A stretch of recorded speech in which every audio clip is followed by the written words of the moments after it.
성경 말씀 야고보서 2장 1절부터 13절의 말씀을 제가 봉독해 드립니다. 2장 1절부터 13절입니다. 내 형제들아, 영광의 주 곧 우리 주 예수 그리스도에 대한 믿음을 너희가 가졌으니 사람을 차별하여 대하지 말라. 만일 너희 회당에 금가락지를 끼고 아름다운 옷을 입은 사람이 들어오고 또 남노한 옷을 입은 가난한 사람이 들어올 때에 너희가 아름다운 옷을 입은 자를 눈여겨보고 말하되 여기 좋은 자리에 앉으소서 하고 또 가난한 자에게 말하되 너는 거기 서 있든지 내 발등상 아래에 앉으라 하면 너희끼리 서로 차별하여 악한 생각으로 판단하는 자가 되는 것이 아니냐. 내 사랑하는 형제들아, 들을지어다. 하나님이 세상에 가난한 자를 택하사 믿음에 부유하게 하시고 또 자기를 사랑하는 자들에게 약속하신 나라를 상속으로 받게 하지 아니하셨느냐. 너희는 도리어 가난한 자를 업신여겼도다. 부자는 너희를 억압하며 법정으로 끌고 가지 아니하느냐. 그들은 너희에게 대하여 일컫는 바 그 아름다운 이름을 비방하지 아니하느냐. 너희가 만일 성경에 기록된 대로 내 이웃 사랑하기를 네 몸같이 하라 하신 최고의 법을 지키면 잘하는 것이거니와 만일 너희가 사람을 차별하여 대하면 죄를 짓는 것이니 율법이 너희를 범법자라 정죄하리라. 누구든지 온 율법을 지키다가 그 하나를 범하면 모두 범한 자가 되나니 간음하지 말라 하신 이가 또한 살인하지 말라 하셨은즉 네가 비록 간음하지 아니하였어도 살인하면 율법을 범한 자가 되느니라. 우리 12절 13절 우리 같이 읽겠습니다. 너희는 자유의 율법대로 심판받을 자처럼 말도 하고 행하기도 하라. 긍휼을 행하지 아니하는 자에게는 긍휼 없는 심판이 있으리라. 긍휼은 심판을 이기고 자랑하느니라. 아멘.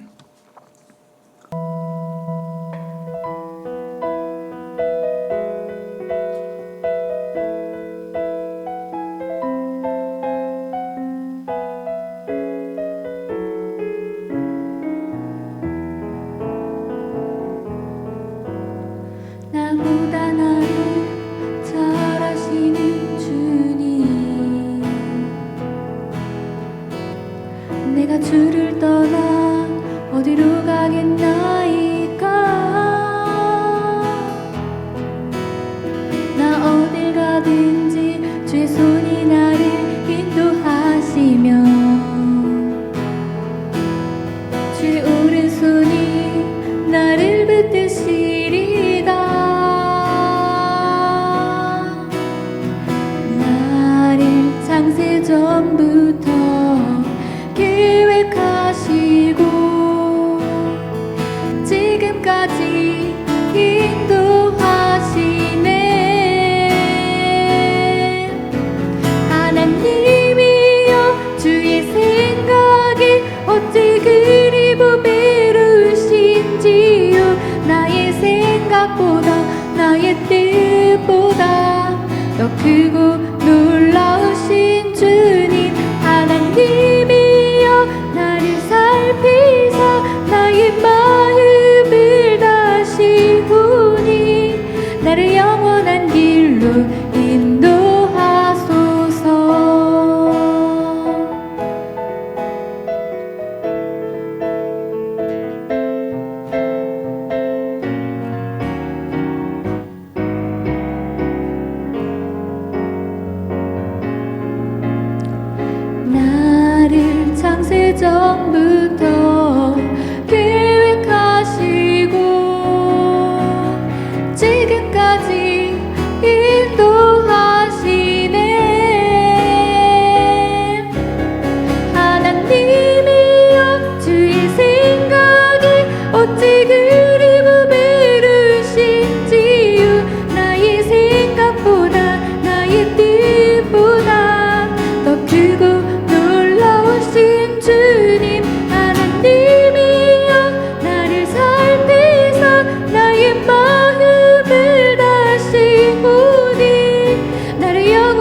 오늘 야고보서 2장 1절부터 13절의 말씀을 가지고 성도의 인간관계라는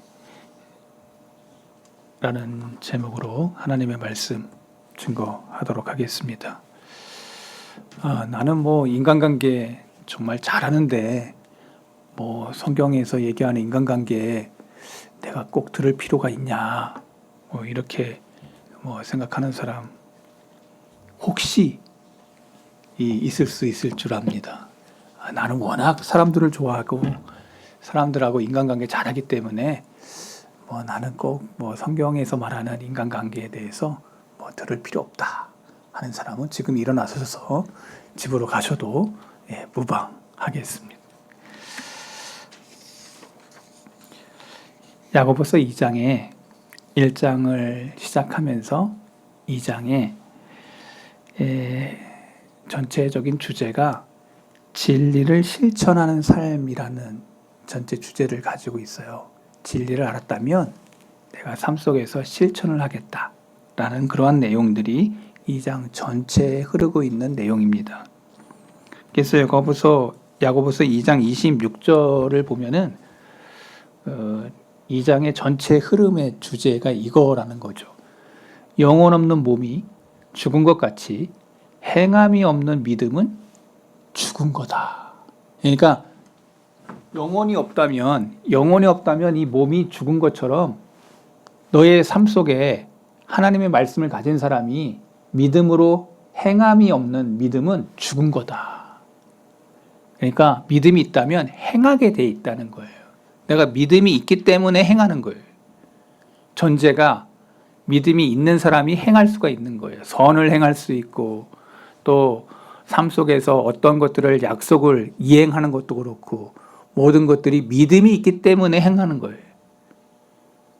여러분 오늘 우리가 주님 앞에서 헌금을 드릴 때도 믿음이 있기 때문에 행하는 거예요. 믿음이 없으면 행할 수가 없어요. 이 전제가 분명히 행함에 있다는 것을 얘기하고 있어요. 그래서 2장 26절이 2장의 전체에 흐르고 있는 행함이 있냐 내 삶 속에. 근데 그 행함이 그 인간관계 속에서 나타난다는 거예요. 인간관계 속에서 행함이 나타난다는 거예요. 그래서 1절부터 13절의 내용에 이 두 그룹이 나옵니다. 부한 자와 가난한 자의 그 관계성을 설명을 해요. 우리는 태어나면서부터 계급을 가지고 태어나죠. 이게 무슨 말이야? 계급을 가지고 태어나? 인정을 안 하시는 것 같은데 부자 집에서 태어난 사람하고 가난한 집에서 태어난 사람들이 벌써 태어날 때부터 똑같지가 않죠. 출발점이 다르죠. 배운 부모 밑에서 태어난 자녀랑 무지랭이의 자녀들의 출발점이 같지 않죠. 살면서 여러분들 그걸 인정하지 않는다면 여러분 한번 좀 생각을 해봐야 돼요. 세상은 불평등합니다. 처음 시작할 때부터 여러분들은 세상의 눈을 열었을 때 내가 이게 계급이 있네. 아주 비합리적이네. 그러나 그것은 바꿀 수 없는 체제라는 것을 여러분들이 삶을 통해서 배우게 됩니다. 학교에 가서도 그런 걸 또 느낄 때가 있어요. 그럴 때마다 치가 떠오르죠. 이거를 어떻게 바꿀 수 있을까? 뭐 이런 거. 학교 생활하면서 뭐 그런 거 뭐 안 느꼈어요? 여기는 너무 다들 부유한 집이고 다들 뭐 탁월하고 잘난 집에서 태어난 사람들이라서 그런가 몰라도 저는 안 그랬던 것 같아요. 그런데 야고보서는 이 전체 중요한 관심을 성도들의 이 성숙한 인격의 얘기를 하고 있습니다. 성숙한 신앙인과 성숙하지 못한 신앙인의 차이는 성숙하지 못한 사람일수록 진리를 말로만 한다는 겁니다. 행동으로 안 하고 말로만 해. 말로만. 그래서 사람의 말만 가지고 그 사람을 평가할 수 없고 그 사람의 무엇? 행동을 통해서 그 사람의 것을 평가할 수가 있는 겁니다.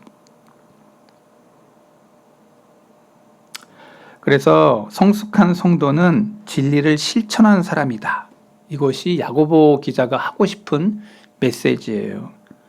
전 시간에 계속 증거했던 말씀입니다. 성숙한 성도는 진리를 실천하는 사람이다.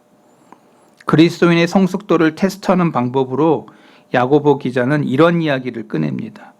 교회에 부자와 가난한 사람이 들어오고 있는데 그때 당신이 안내위원이라고 생각하면 어떻게 이 사람들을 인도하겠는가라는 질문으로 시작합니다. 여러분, 교회 안에 안내위원이 있죠? 우리 교회도 우리 모 여인이 늘 안내를 하죠. 예, 저는 아주 좋아하는 여인인데 그 여인이 늘 이렇게 안내를 해요. 그런데 여러분이 안내위원이라면 이 2절에 보면 그 예시를 들고 있어요. 아주 정확한 예시예요. 만일 너희 회당에 금가락지를 끼고 아름다운 옷을 입은 사람이 들어오고 또 남루한 옷을 입은 가난한 사람이 들어올 때, 자, 이 경우수를 얘기를 하는데 여기 원어에 보니까 금가락지를 끼고라고 써 있어요. 이 금가락지가 이렇게 복수형으로 돼 있어요. 그러니까 마디마다 낀 거야. 내가 좀 더 원어적으로 표현하면, 그러니까 양손에 다 금가락지 뭐 이렇게 딱 끼는 사람들 있잖아요. 저는 불편해가지고 안 끼는데 뭐 좋아하는 사람들 많이 껴요. 막 이렇게 이따만한 거 막 이렇게 해가지고 막 끼고, 금인지는 모르겠는데 동인지 은인지 모르겠는데 하여튼 끼고 하면서 자기의 부를 드러내는. 그러니까 금가락지가 이렇게 여러 개 끼고, 그 다음에 옷도 퍼플 이렇게 자주색 옷, 아주 그냥 귀공자처럼 그런 옷을 입은 사람이 탁 등장하는 거예요. 근데 두 번째 사람은 남루한 옷을 입었다. 그 사람의 행색이 아주 가난한 옷을 입었어. 그 사람이 들어올 때, 자, 말씀처럼 한 사람이 이렇게 오는데 3절을 보니까 그 경우의 수를 이렇게 설명을 해요. 너희가 아름다운 옷을 입은 자를 눈여겨보고, 여기 눈여겨보고, 중요한 단어. 눈에 확 들어와. 여러분 그렇잖아요. 남자가 여자를 볼 때 이게 결혼할 그 정년기에 있는 남자가 여자를 딱 볼 때 눈에 확 들어온다고. 이런 경험 안 해봤어? 맞선을 보거나 뭐 이렇게 미팅을 한다거나 뭐 이렇게 우연히 어떤 그 길을 걸어가는데 자기 눈에 이 남자의 정년기 그 나이에 있는 사람이 딱 보니까 너무 괜찮은 거, 이거 눈여겨본다. 바로 그런 표현이에요, 이게. 안내하는 사람이 딱 보니까 너무 괜찮은 거야. 눈여겨보고 말하되 얘기가 달라. 여기 좋은 자리에 앉으소서. 여기 좋은 자리에 앉으소서. 또 가난한 자에게는 뭐라고 얘기해요? 너는 거기 서 있든지 그 다음에 네 발등상 아래에 앉으라. 여러분, 이게 발등상 아래에 앉으라는 말이 뭐예요? 발등상 아래에 앉을 수 있어요, 없어요? 내 발등상에 못 앉아요.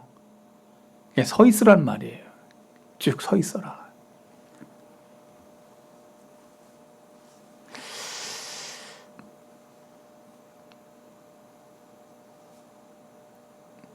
이런 사람이 성숙하지 못하다고 얘기하고 있어요.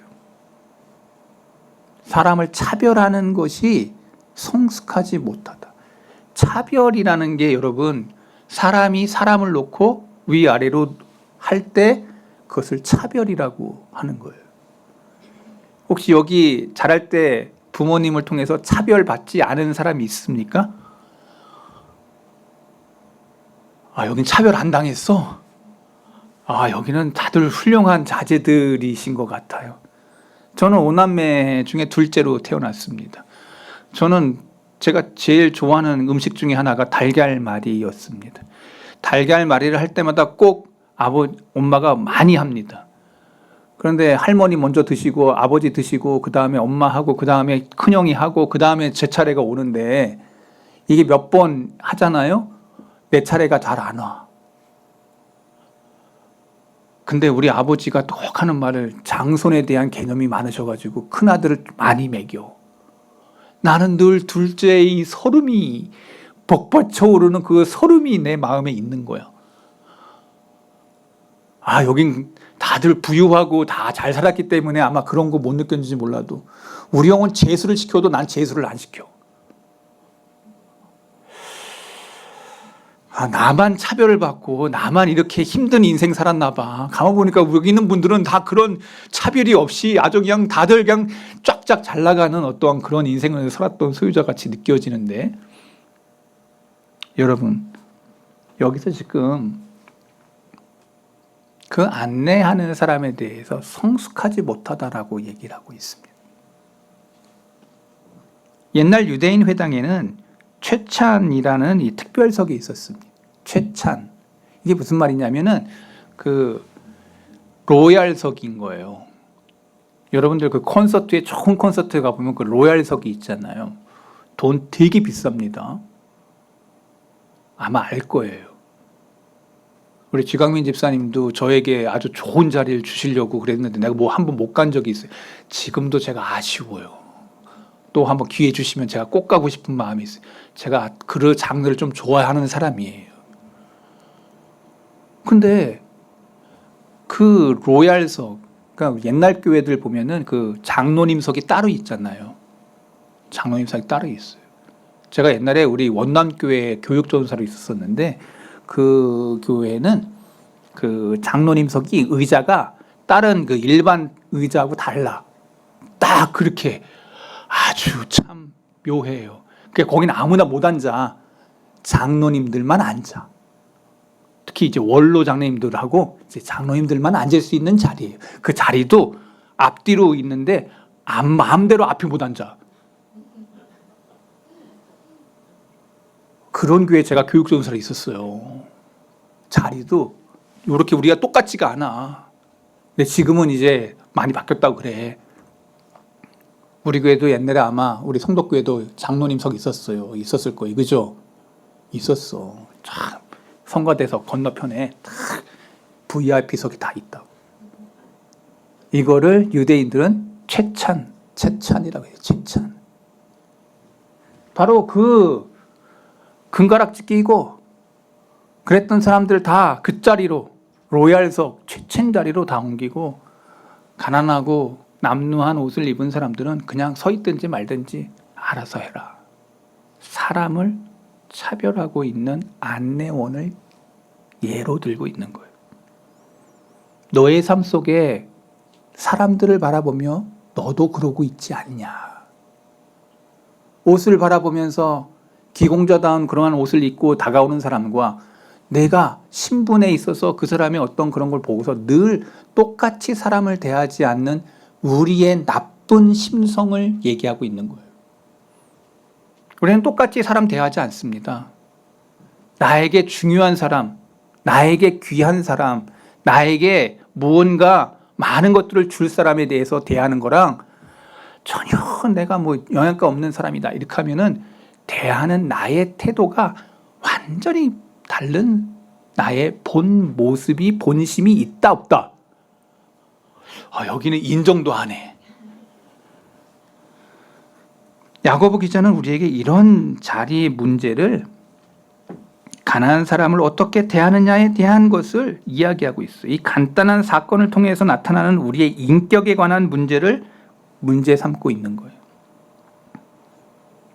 요한일서 4장 20절에도 이 문제의 시금석을 설명해 주고 있어요. 너무 중요하기 때문에 같이 읽어볼게요.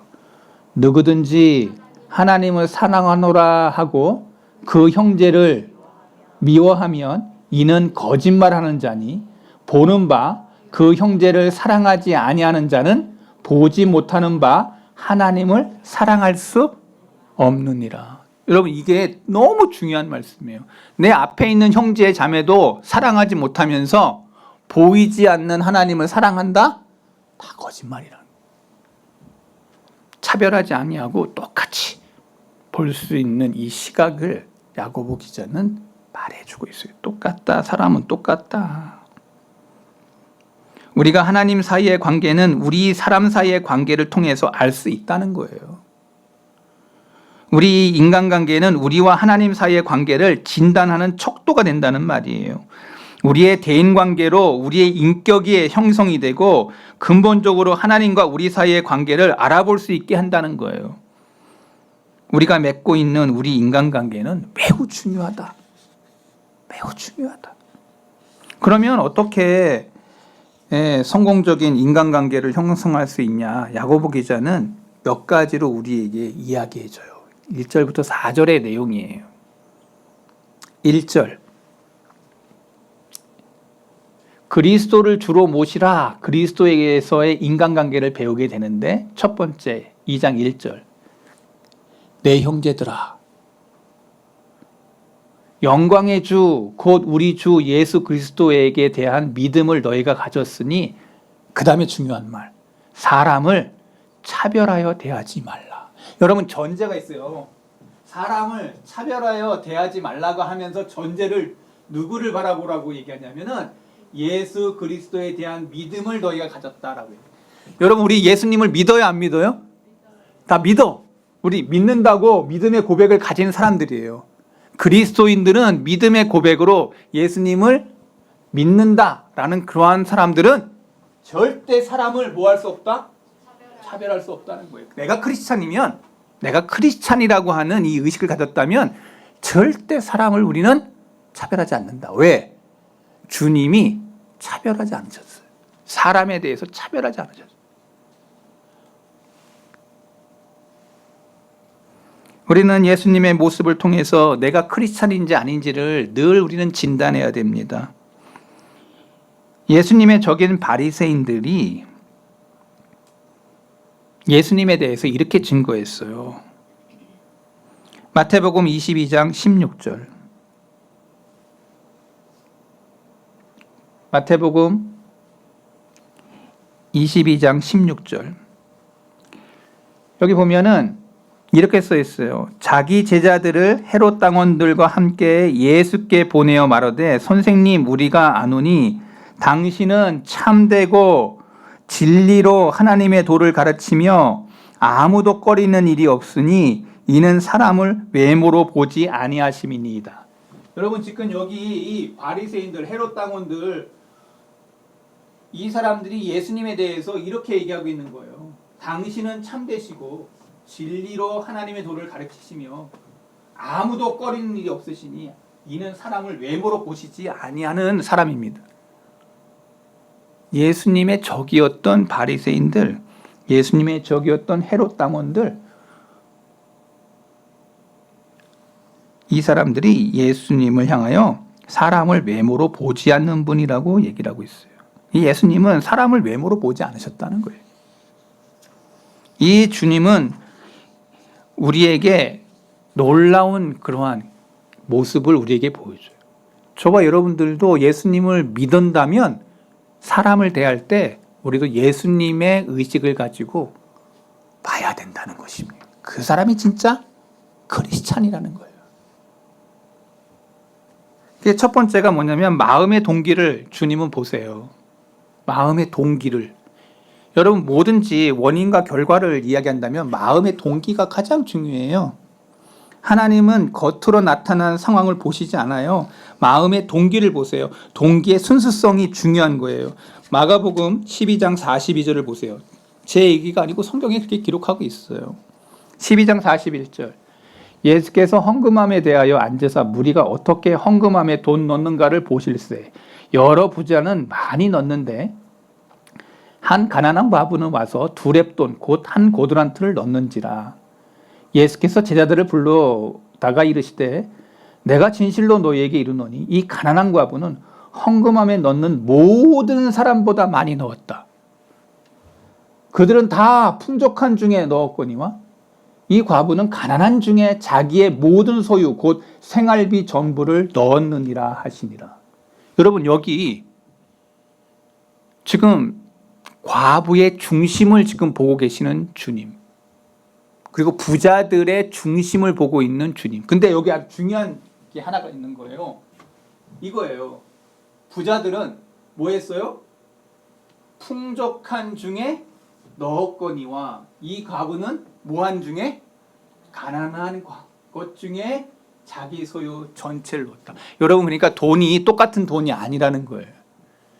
여러분이 100을 벌잖아요. 그 100이 어떤 사람은 500만 원이고 어떤 사람은 300만 원이고 어떤 사람이 200만 원이고 어떤 사람은 100만 원인 거야. 그 100이 달라. 그런데 이 여인은 가난한데 자기의 100을 다 드린 거야. 이 풍족한 사람은 100 중에 열을 10%를 넣는데도 이건 큰 거야. 내가 갑자기 수준 높은 이야기를 하니까 못 알아듣는 사람들이 여기 개 중에 몇 명 있는 것 같아요. 여러분, 이게 뭔 말이죠? 내가 가지고 있는 것 중에서 내가 번 것에서 가장 많은 것들을 넣은 사람은 이 여인이다. 누가 더 하나님을 사랑한 거냐?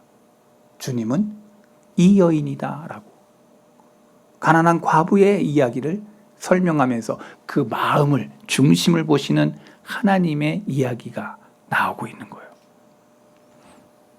예수님께서 예루살렘 교회에 수억을 드린 부자보다도 엽전 2푼을 드린 과부를 더 귀하게 여기셨습니다. 사람들은 헌금 많이 내는 그 사람에 대해 집중하지만 그게 아니라 하나님은 중심, 예수님은 중심을 보시는 그 하나님, 그 분을 우리는 따르고 있는 자들이라는 것을 성경은 말하고 있는 거예요. 예수님께서 예루살렘 교회에 수억을 드린 부자보다도 엽전 2푼을 드린 과부를 더 귀하게 보신 이 사건, 주님의 견해와 우리의 견해가 얼마나 다른가? 주님은 두 번째로 현재 모습보다는 가능성을 본다는 거예요. 지금 현재 모습, 사람들은 현재 모습을 봐요. 근데 주님은 변화된 가능성을 보시고 사람을 대하셨어요. 주님은 사람을 평가하실 때 현재 그 사람의 모습을 평가하지 않습니다. 그 사람 속에 있는 가능성을 보십니다. 예수님을 처음 만났을 때 베드로의 모습을 생각해 보세요. 무식한 어부, 의지가 약하고 또 감정의 변화가 심하고 세련되지 못한 그의 인격을 보면서 우리는 어떻게 말하겠습니까? 그런데 예수님은 다르게 표현하셨어요. 요한복음 1장 42절. 데리고 예수께로 오니 예수께서 보시고 이르시되 네가 요한의 아들 시몬이니 장차, 아주 중요한 단어, 게바라. 게바를 번역하면 베드로라. 게바가 반석이란 뜻이에요. 아주 큰 돌, 듬듬함, 늠름함, 멋쟁이, 뭐 이런 말이에요, 진짜. 근데 베드로의 모습 속에는 정말 그런 모습이 없어요. 예수님 죽을 때까지 자기 입으로 난 끝까지 주를 위해 투신하겠습니다 했는데 한 계집종이 와가지고 너 예수님 편이지? 너 그 말씨가 그런데? 막 이렇게 하니까 처음에는 모른다고 해놓고 두 번에는 막 저거 하더니 맨 마지막에 화내면서 욕하면서 모른다고 배신했던 배신자가 베드로였어요. 베드로가 어떻게 반석이라고 하는 이름을 받을 만한 사람이에요. 그런데 주님은 가능성, 그의 반석을 보시면서 장차 그가 예루살렘 교회에 반석과 같은 그러한 일을 감당하는 종이 될 것을 알고는 지금은 형편없고 부족하고 연약하지만 장차 큰 임무를 할 사람이라는 것을 알고는 그렇게 미래의 가능성을 보고 사람을 대하셨다라는 거예요. 저는 지금도 제가 결혼할 때 우리 집사람한테 프로포즈를 멋지게 했습니다. 제 프로포즈는 다른 게 아니었어요. 나는 아무것도 가지고 있는 게 없단다. 내가 하고 싶은 얘기 하나 있습니다. 네가 내 꿈을 살아. 무지하게 여러분들이 비웃는 그런 거였지 모르지만 네가 내 꿈을 살아 그랬더니 네가 꿈이 뭐가 그러더라고. 나는 좋은 목사가 되고 싶다. 근데 이 친구가 내 말을 알아들었는지 못 알아들었는지 모르지만 대답을 안 해요. 우리 집사람이 잘하는 것 중에 하나가 이 대답을 잘 안 한다는 거예요. 하도 그래서 제가 화가 나가지고 무응답은 예스인 줄 알고 내가 간다. 그리고는 와버렸어요. 그래서 그리고는 결혼했어요. 내 꿈을 살아. 지금은 내가 형편없고 네가 보는 것처럼 부족하지만 나중엔 내가 좋은 목사가 될 기다. 여러분요, 사람을 대할 때 지금 있는 그 모습으로 그 사람을 대하면 안 됩니다. 그 사람이 가질 무한한 가능성이 있는 거, 아주 좋은 쪽으로 잘 될 것에 대한 그런 가능성을 보면서 사람을 대해보세요. 그러면 사람이 달라집니다. 지금은 저 사람 저렇게 형편없어 보이고 부족해 보여도 저 사람이 아주 훌륭한 사람이 되어 있을 것이라고 하는 가능성을 보면서 사람을 대한다면 여러분의 시각이 어떻게 달라질까요? 성경은 이 두 가지를 예수님의 시각으로 너희가 변해야 된다고 말하고 있는 거예요. 그러면 사람을 차별하지 않을 것이라고 말하고 있는 것입니다. 이 말씀에 저와 여러분들이 동의가 될 줄로 믿습니다. 그렇지 않습니까? 현재 모습보다 가능성을 보시는 거예요.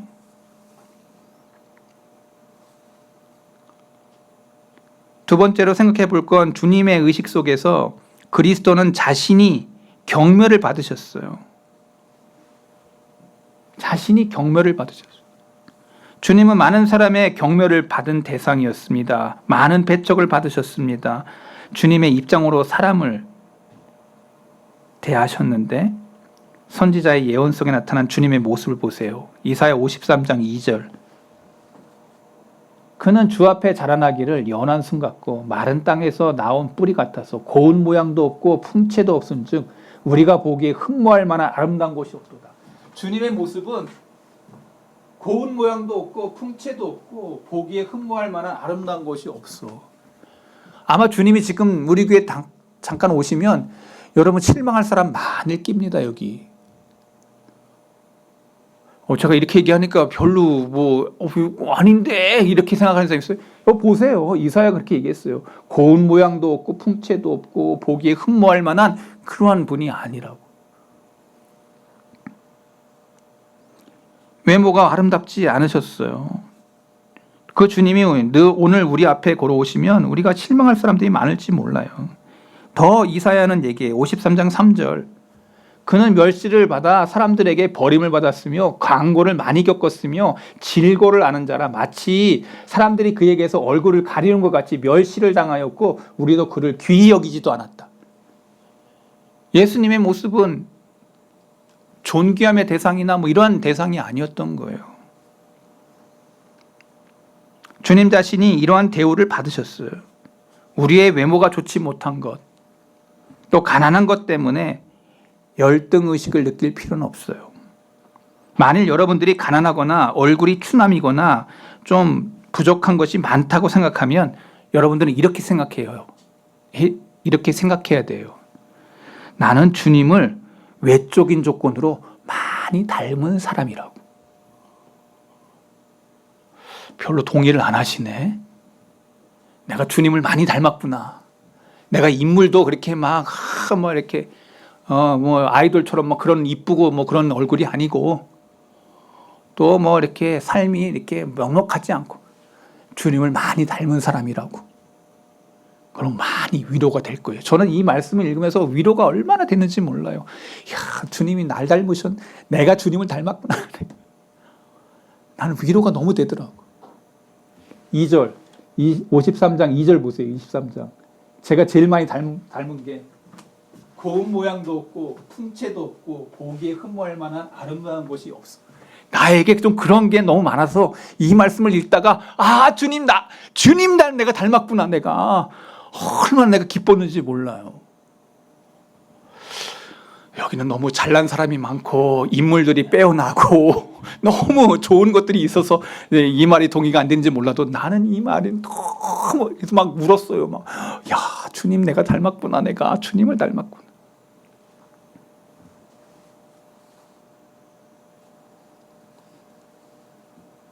주님은 이런 외적인 조건에 불구하고 우리 주님의 내면에는 하나님의 영광이 완벽하게 내재되어 계셨고 주님 안에는 하나님의 모든 신성이 거하고 있었고 주님은 진실로 영광스러운 주님이라고 성경은 표현하고 있습니다.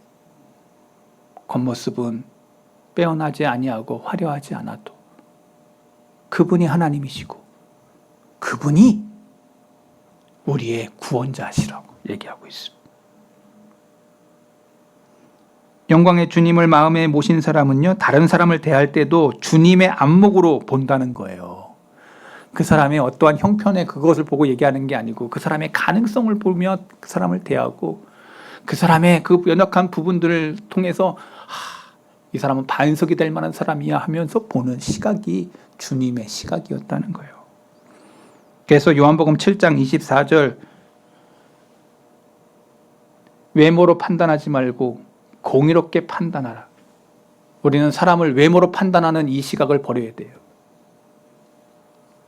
우리는 주님께서 주신 이 말씀을 망각하지 말아야 돼요. 그리스도를 우리 개인의 주님으로 모신 우리는 그 주님의 관점에서 인간을 볼 수 있어야 돼요. 성경은 주님의 시각으로 인간을 보는 훈련이 중요하다고 말하고 있습니다. 마태복음 14장 14절 보세요. 예수님의 시각은 이랬어요. 세상의 사람들을 바라볼 때에도 불신자들을 바라볼 때에도 우리는 저 마귀 새끼들 이렇게 보는 시각이 있어요. 절대 아니에요. 주님이 보는 시각은 이거였어요. 예수께서 나오사 큰 무리를 보시고 뭐 했어? 불쌍히 여기사. 이제 제가 노회장 벗고 나면 여기 또 이제 계속 수요일 날 전도하러 갈 거예요. 근데 내가 성도들을 여기 성도가 아닌 사람들 만날 때 내가 어떤 마음이 있냐면 이거예요. 예수 안 믿는 사람들 불쌍해 보여. 부하건 뭐 아주 잘 나가고 이게 중요한 게 아니고 뭐예요? 예수님 모르는 사람 다 불쌍한 사람들인 거예요. 주님의 시각이 이런 시각인 거예요. 목자 없는 양처럼 유리하는 사람들 긍휼과 애정으로 대하셨어요. 우리는 우리의 눈으로 사람을 바라본다면 예수님의 시각으로 바라본다면 세상은 완전히 다르게 보일 겁니다. 제가 몇 가지를 성경으로 이야기했어요. 예수님의 시각으로 내가 사람을 차별하지 않으려고 한다면 예수님의 시각을 갖는다면 세상에 내가 만나는 사람들은 다 내가 어떻게 대하려는지를 알게 될 거예요. 오늘 예배 마치고 나서 여러분들의 행동도 인간관계 속에서 어떤 시각으로 주님을 생각하면서 내 시각이 변화되게 해달라고 기도하면서 인간관계 속에서 승리하는 아름다운 종들이 우리 성덕의 모든 종들 되기를 바랍니다. 내 시각을 바꿔주세요. 주님 한번 기도하면서 여러분들 속에서 정말로 멋진 인간관계, 멋진 하나님이 주신 그리스도의 시각을 가지고 사람을 대하는 아름다운 종들이 우리 성덕의 모든 종들이 될 줄로 믿습니다.